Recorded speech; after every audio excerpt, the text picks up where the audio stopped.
आज के समय में जब लोग करियर में तेजी से बदलाव कर रहे हैं तो ज्यादातर लोग सिर्फ सैलरी और बेनिफिट्स पर ध्यान देते हैं। लेकिन एक ऐसा फायदा है जिसे अक्सर नजरअंदाज किया जाता है, ग्रेच्युटी। आपको बता दें कि नए सोशल सिक्योरिटी कोड के तहत अब कॉन्ट्रैक्ट और फिक्स टर्म कर्मचारियों को सिर्फ 1 साल की नौकरी के बाद भी ग्रेच्युटी मिल सकती है। ये बदलाव खासकर उन कर्मचारियों के लिए बड़ी राहत है जो बार बार नौकरी बदलते हैं या शॉर्ट टर्म कॉन्ट्रैक्ट पर काम करते हैं। ग्रेच्युटी एक तरह का सेवा पुरस्कार है जो कंपनी अपने कर्मचारी को उसकी सेवा अवधि के बदले देती है। ये पैसा कर्मचारी को नौकरी छोड़ने पर या फिर कॉन्ट्रैक्ट खत्म होने पर दिया जाता है। पहले ग्रेच्युटी पाने के लिए कम से कम 5 साल की सेवा जरूरी होती थी, लेकिन नए नियम में कुछ श्रेणियों में लिए गए ये अवधि घटाकर अब 1 साल हो गई है।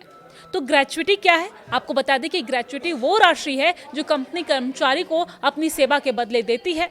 आपको बता दें कि ये एक तरह की लॉन्ग टर्म सर्विस का रिवॉर्ड माना जाता है। ये रकम कर्मचारी को नौकरी छोड़ने पर मिलती है, चाहे वो खुद नौकरी छोड़ रहा हो या फिर कंपनी ने उसकी सेवा समाप्त कर दी हो, और दोनों स्थिति में, दोनों सिचुएशन में ग्रेच्युटी कंपनी की तरफ से मिलती है। तो अब 1 साल में भी ग्रेच्युटी का लाभ मिलेगा। दरअसल पहले ये नियम था कि 5 साल आपको पूरा करना होगा, इसके बाद आपको ग्रेच्युटी का लाभ मिलेगा, लेकिन नए बदलाव के मुताबिक अब अगर आप कंपनी में 1 साल भी काम करते हैं तो आपको ग्रेच्युटी का लाभ मिलेगा। नए सोशल सिक्योरिटी कोड के अनुसार फिक्स टर्म और कॉन्ट्रैक्ट कर्मचारियों को 1 साल की नौकरी के बाद भी ग्रेच्युटी मिल सकती है। और ये बदलाव उन कर्मचारियों के लिए खास है जो लंबे समय तक एक ही कंपनी में नहीं रहते हैं। अब 1 साल की नौकरी करने के बाद भी उन्हें आर्थिक सुरक्षा मिल सकेगी। हालांकि परमानेंट कर्मचारियों के लिए अभी भी 5 साल का नियम लागू है। तो कौन कौन से कर्मचारी इसका लाभ उठा सकते हैं? तो आपको बता दें कि ग्रेच्युटी का फायदा तभी मिलेगा जब कर्मचारी लगातार 1 साल काम किया हो। अगर बीच में लंबे ब्रेक, ज्यादा छुट्टी या गैर हाजिरी हुई हो तो इसका फायदा अटक सकता है। ग्रेच्युटी की गणना ज्वाइनिंग डेट से लेकर आखिरी वर्किंग डेट तक की जाती है। जो लोग बार बार नौकरी बदलते हैं या शॉर्ट टर्म कॉन्ट्रैक्ट पर काम करते हैं उनके लिए ये नियम खास फायदेमंद है। तो ग्रेच्युटी कैसे कैलकुलेट होती है? क्योंकि आपके मन में ये सवाल आ रहा होगा कि अगर आप 1 साल तक नौकरी कंटिन्यू करते हैं तो इसके बाद आपको कितनी ग्रेच्युटी मिलेगी।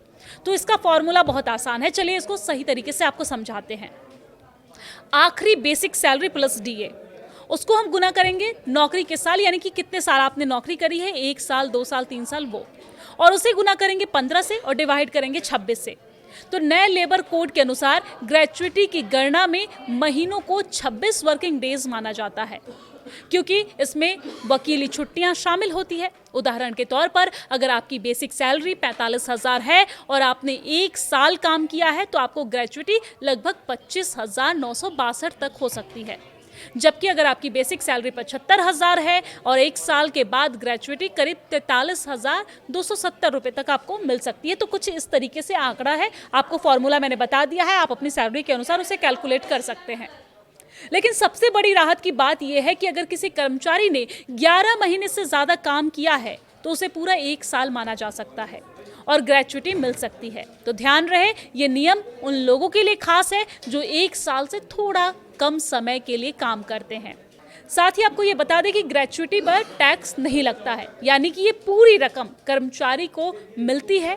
जॉब बदलने वाले कर्मचारियों के लिए ये सबसे बड़ा फायदा है, क्योंकि इन पैसों पर किसी भी तरह का कोई टैक्स नहीं देना होता है।